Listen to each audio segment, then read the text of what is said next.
Halo guys, kabar kalian gimana hari ini? Semoga dalam kondisi baik-baik saja ya. Kali ini admin akan melanjutkan pembahasan Battle Through the Heavens versi komiknya. Kalau kalian suka silahkan disimak saja, tapi kalau kurang suka dengan versi komik ini silahkan skip aja ya. Jika kalian lupa dengan episode sebelumnya bisa cek di kolom playlist. Baiklah, tanpa berlama-lama lagi di opening, inilah spoiler alur cerita kelanjutannya. Setelah kemarin Shun-Er bikin heboh klan Gu karena garis darah Dodinya berada di tingkat puncak alias tingkat 10. Di sini tetua Tong Xuan pun memanggil kuas surgawi yang akan menggambar tato klan emas 7 warna kepada Shun-Er. Di momen ini pula para tetua klan Gu begitu antusias melihat nona muda klan Gu akan jadi yang terkuat di masa mendatang. Melihat hal itu, Xiaoyan pun ikut bangga pula kalau Ayang Beb berhasil mendapatkan pencapaian yang luar biasa. Malam harinya orang-orang yang merayakan pencapaian Shun-Er yang akan jadi penerus klan Gu. Di momen ini terlihat jika Shun-Er saat itu ikut pesta makan dengan kondisi cemberut banget. Kata Komandan Gu Qing sih, kenapa Shun-Er terlihat tidak bahagia padahal udah dapat pencapaian tertinggi tadi sore. Ternyata Shun-Er kesal tuh karena Guyou yang bikin Xiaoyan babak belur. Sampai-sampai perjamuan makan bersama ini harusnya Xiaoyan hadir tapi malah harus memulihkan luka-lukanya. Di sisi lain, Xiaoyan yang saat itu merasa cukup minder dengan pencapaian Shun-Er tadi sore, di mana Xiaoyan tuh merasa kurang pantas aja kalau berdiri bersanding dengan Shun-Er, yang merupakan wanita jenius dari klan Gu kebanggaan orang-orang. Di momen itu pula, Xiaoyan pun dihampiri bapaknya Shun-Er yang bernama Gu Yuan, yang datang-datang nyuruh Xiaoyan untuk pergi ninggalin Shun-Er aja, kalau dirinya emang merasa tak pantas mendampingi Shun-Er. Xiaoyan yang awalnya tak tahu kalau yang di depannya itu adalah bapaknya Shun-Er, dia pun nyuruh bapak-bapak satu ini untuk pergi jangan mengusik Shun-Er. Di momen ini pula Xiaoyan pun auto minta maaf nih guys, setelah dirinya tahu kalau bapak-bapak yang dijulitin barusan tuh ternyata adalah calon mertuanya. Melihat ketulusan Xiaoyan yang begitu pengen melindungi Shun-Er walau dirinya tuh lebih lemah dari Shun-Er, bapaknya Shun-Er pun memberikan lampu hijau kepada Xiaoyan sebagai calon menantunya di masa mendatang. Xiaoyan yang saat itu dapat informasi perihal kisah masa lalu leluhur klan Xiao dari bapaknya Shun-Er, di mana dulu tuh leluhur klan Xiao dan leluhur klan Gu berteman baik. Namun leluhur klan Xiao saat itu telah tewas saat menjelajahi reruntuhan makam kultivator Dodi, dan pada akhirnya dimakamkan di tempat makam surgawi di klan Gu sana. Di momen ini Xiaoyan akan dikasih token untuk masuk ke makam surgawi nanti, tapi dirinya harus ninggalin Shun-Er sebagai syaratnya. Xiaoyan yang saat itu menolak token tersebut mengingat dirinya tak akan meninggalkan Shun-Er, di mana Xiaoyan akan pergi meninggalkan Shun-Er jika Shun-Er itu sendirilah yang meminta pengen putus mengakhiri hubungan mereka. Mendengar hal itu, bapak Shun-Er pun ngasih token tersebut sambil berkata kalau dirinya udah yakin dengan Xiaoyan dan akan mempercayainya. Namun ketika Xiaoyan ngasih tahu Shun-Er kalau bapaknya barusan menemuinya dan ngasih token tersebut, kata Shun-Er sih itu emang token yang harusnya diberikan kepada Xiaoyan sebagai perwakilan dari keluarga Xiao. Di momen itu bapaknya Shun-Er dan Ling Ying yang melihat kejadian itu tuh ngakak banget melihat kepolosan Xiaoyan. Beberapa hari kemudian Xiaoyan yang diantar Shun-Er pergi ke tempat portal masuk ke makam surgawi.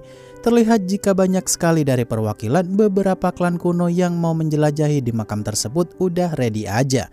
Namun perhatian Xiaoyan kala itu langsung tertuju kepada Hun Ya yang saat itu datang bersama rombongan klan Hun alias klan jiwa. Kata Komandan Gu Qing, Xiaoyan dilarang untuk bikin ricuh sebelum masuk ke makam surgawi. Setelah semua perwakilan klan kuno udah berkumpul di sana, tetua Tong Xuan pun memperingatkan semua orang untuk jangan terlalu ambisius dan jangan sekali-kali serakah saat di dalam makam nanti.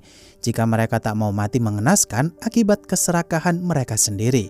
Setelah itu, Xiaoyan yang masuk bersama dengan Shun-Er supaya nggak terpisah, tetap aja kabut tebal di makam surgawi sana tuh membuat Xiaoyan kehilangan jejaknya Shun-Er. Beberapa saat kemudian, Xiaoyan yang dapat serangan dadakan dari tubuh energi di tempat tersebut. Xiaoyan pun dibikin kaget dengan tubuh energi di sana tuh rata-rata di tingkat dozun awal. Dan ketika Xiaoyan dikepung begitu banyak tubuh energi, Shun-Er pun berhasil menemukan keberadaan Xiaoyan dan melenyapkan semua tubuh energi tersebut. Di momen itu, Xiaoyan rada-rada bertingkah manja nih, tapi Shun-Er malah kesenangan sendiri melihat kemanjaan Xiaoyan.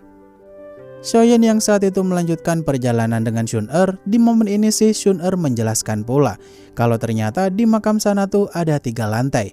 Sekarang mereka berada di lantai pertama yang kebanyakan isinya tuh tubuh energi ranah Dozun bintang 3 yang berasal dari mereka yang mati di tempat tersebut dulu. Di momen itu Shun-Er juga ngasih inti energi yang berasal dari tubuh energi tadi, sambil ngasih tahu Xiaoyan juga kalau inti energi itu lebih murni dari pil para alkemis. Mendengar hal itu, Xiaoyan pun langsung memakan inti energi tersebut, padahal tuh bukan langsung dilahap gitu aja, kata dalam hati Shun-Er. Xiaoyan yang dapat info tambahan tentang di lantai 2 ternyata ada tubuh energi ranah Dozun bintang 7-8. Sedangkan di lantai 3 tuh rata-rata di bintang 9. Bahkan keberadaan makam leluhur klan Xiao ada di lantai tingkat 3 juga. Ketika Xiaoyan udah menetapkan akan pergi ke lantai 3 dan menemui makam leluhur klan Xiao, dia pun mulai memburu para tubuh energi di sana sambil jalan sekalian, karena bisa digunakan untuk naik ranah juga nantinya. Beberapa saat kemudian mereka yang melihat portal masuk untuk naik ke lantai 2. Di momen ini Xiaoyan pun dikasih Shun-Er inti energi begitu banyak nih, supaya Xiaoyan bisa naik ranah dulu sebelum naik ke lantai 2. Kemudian waktu pun berlalu selama beberapa hari ke depan, di mana Shun-Er yang saat itu jagain Xiaoyan berkultivasi, datanglah serangan dari klan jiwa yang berhasil menemukan keberadaan Xiaoyan di sana, di mana Hunya saat itu membawa satu regan lagi bernama Hunli untuk menghabisi Xiaoyan. Shun-Er yang nyuruh Hunya untuk jangan mengganggu Xiaoyan kalau dia tak ingin bikin klan Gu bermusuhan dengan klan jiwa. Di momen ini Hunli pun diperintahkan untuk menghabisi Shun-Er di sana pula. Karena jika Shun-Er mati di makam surgawi sana, maka tak akan ada yang tahu jika merekalah yang menghabisi Shun-Er. Di sela-sela pertarungan sengit itu, Hunya nyuruh Xiaoyan untuk segera bangun dan membatalkan penerobosan ranahnya saat itu kalau tak mau Shun-Er mati mengenaskan. Shun-Er yang saat itu begitu ngamuk dan bikin Hunli tersungkur ke tanah sana. Hunli pun mengikat Shun-Er dengan rantai jiwa yang cukup kuat, sambil nyuruh Hunya untuk cepetan dikit menghabisi Xiaoyan. Dan ketika Xiaoyan mau dihabisi oleh Hunya karena situasi tak berdaya berkultivasi tersebut, Xiaoyan pun akhirnya berhasil menerobos ranah dan langsung membuat perlindungan diri yang sangat kuat sampai bikin Hunya terkaget-kaget. Namun ketika Xiaoyan udah siap baku hantam melawan Hunya dengan ranahnya yang sekarang berada di tingkat Dozun bintang 6, sayangnya adegan tersebut adalah ending dari chapter kali ini.